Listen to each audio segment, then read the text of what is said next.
ka qenë LDK-ja njerë në pushtet me të, se kanë ndryshu rrethonat.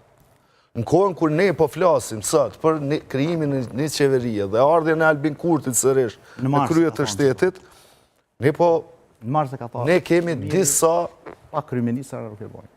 disa ngjarje që kanë ndodhur në këtë vend. Ne kemi raporte thujse të pezullume me Shtetet e Bashkuara të Amerikës, jemi në sanksione. Këto a ndryshojnë këto rrethona dhe këto fakte, kur ty në letrën e Departamentit Shtetit thot Albin Kurti është përgjegjës. Dhe kur dikush thot Albin Kurti është përgjegjës për këtë situatë, atëherë cili guxon me u bashku këtij projekti? Cili është ai? Domethënë, për mos më përsërit, kushdo që i bashkohet Albin Kurtit është më i keq se ai. Kushdo që i bashkohet Albin Kurtit është më i keq se ai. Se po ja mundson që ky vend mos më ecë përpara. Po ja mundson që ky vend me merr në gjendjen në cilën jemi na. Dhe tash, si mund të akuzohet dikush bashkoju Albin Kurtit ta bëjmë qeverinë? Cilën qeveri? Qa ka me bashkë kjo qeveri? Letë më thëtë mu dikush detyra që ka me i pas qeveri jashme. 1, 2, 3, 4, 5. Do ta bëj ekspozim nëse zgjedhet VB, apo besën që qëtojnë motivet që si bashkohen këta Kurtit ta? Jo, po thëmë une, e janë apo nuk janë. Une po thëmë ka të drejt. Po ka të drejt. Absolutisht që ka të drejt. Ti marëm të mirëqena këto që janë ndaj veshi Kurtit, gjithësisht qeverisë Kurtit VB-ju. Cilat pjesë? Pjesën që nga ka prish me, po mënojnë marrëdhëniet i kena ta carume me bashkësinë ndërkombëtare, këtë qëto që i vargoj VB-ju.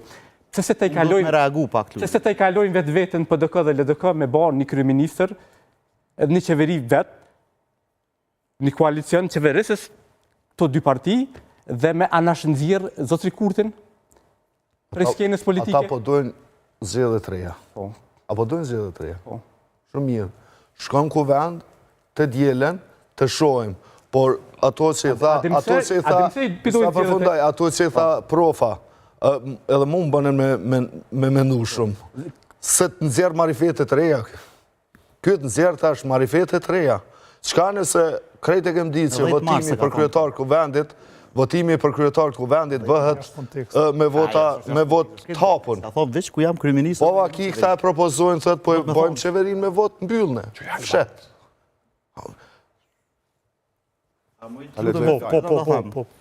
Për hirtë koreksi se jemi para qytetarëve. Në 10 mars, në një briefing me gazetar, Zoti Abdi Gjiku thot kallzo.com, po e citaj. Abdi Gjiku, LDK nuk dhjetë pjesë e asë një qeverie pa pozitën e kryeministrit. Do më ka lip kryeministrit kë. Ama letëzo krep. Ka interesu me kanë, vezi ka interesu me kanë kryeministrit. Letëzoj e vjetë. Po, valoni po letëzoj Ama po, gjavit, ki drejt gjavit, e ka thonë. Po. Ka thonë pa dy që ka Gjeni të thonë. plot, jo vetëm titull. A po, vazhdojnë. Atëre, a keni kohë me më dëgju po e letëzoj komplet lojnë. Po e letëzoj. Atëre, kryetari i LDK-s, Lumir, pra, jemi t'i folë për datën 10 mars, pas zgjedhjeve, pas krejt procedurave, nuk dhe t'jetë pjesë e asnjë qeverie pa pozitën e kryeministrit dhe nuk pranojmë për qeveri afat shkurtë. Do më thokë, kjo veç u tut me bo një qeveri të shkurtë, se me apazot kryeministrin, edhe me boja 85 vota që zgjedhët të presidenti. O, Lumir Abdi Gjiku në kështë pas kryeministër sot, t'i fletëru.